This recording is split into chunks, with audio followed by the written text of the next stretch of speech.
বাংলা সিনেমার অন্যতম শীর্ষ তারকা শাকিব খান অভিনয় জীবনের ২৭ বছর পূর্ণ করলেন। দীর্ঘ ২ যুগ আগে সাধারণ দর্শক থেকে শুরু করে মাল্টিপ্লেক্সের সুশীল দর্শকের কাছেও তিনি হয়ে উঠেছেন বিশ্বাসের নাম। বিশেষ করে সুপারহিট সিনেমা প্রিয়তমা মুক্তির পর তার দর্শক ঘর আরও বিস্তৃত হয়, পাল্টে যায় বাংলা সিনেমার বাজারের চিত্র। ১৯৯৯ সালের ২৮ মে অনন্ত ভালোবাসা দিয়ে যাত্রা শুরু করেছিলেন শাকিব খান। নানা চড়াই উতরাই পেরিয়ে আজ তিনি ঢাকাই সিনেমার শীর্ষ তারকা। প্রথম ছবির মুক্তির তারিখেই মুক্তি পেল তার নতুন সিনেমা রকস্টার। বাংলাদেশের সিনেমা যে সময় টিকে থাকার লড়াই করছে, ঠিক সে সময়ে শাকিব খান একাই যেন হাল ধরে রেখেছেন।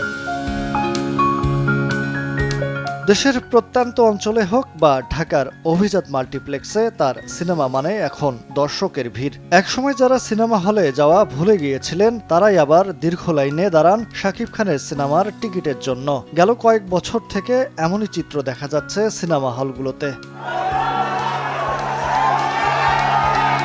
শাকিব খানকে ঘিরে মানুষের ভালোবাসা কখনোই একরকম ছিল না, ছিল ঢেউয়ের মতো, কখনো উচ্ছ্বাসে ভরা, কখনো নিঃশব্দ, কিন্তু কখনোই থেমে যাননি ঢালিউডের এই তারকা।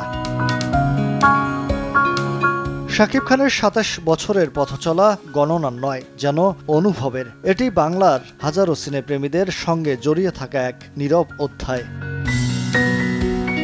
১৯৯৯ সালে সোহানুর রহমান সোহান পরিচালিত অনন্ত ভালোবাসা সিনেমার মাধ্যমে চলচ্চিত্রে অভিষেক হয় শাকিব খানের। এরপর অসংখ্য সুপার ডুপার হিট সিনেমা উপহার দেন এই তারকা।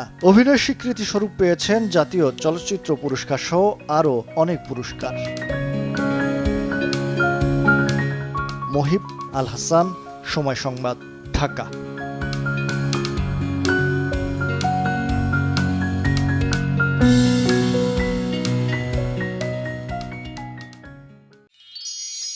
মিষ্টি সকাল কানে কানে কিছু গুনগুনিয়ে বলে যায়, কাছে আয় ভেসে যায় হাজার ফুলের ঠিকানায়, ছুঁয়ে দিয়ে ডুবে যায় সুগন্ধে শেষে মানায়। তিব্বত লাক্সারি সো, বাংলাদেশের রূপ।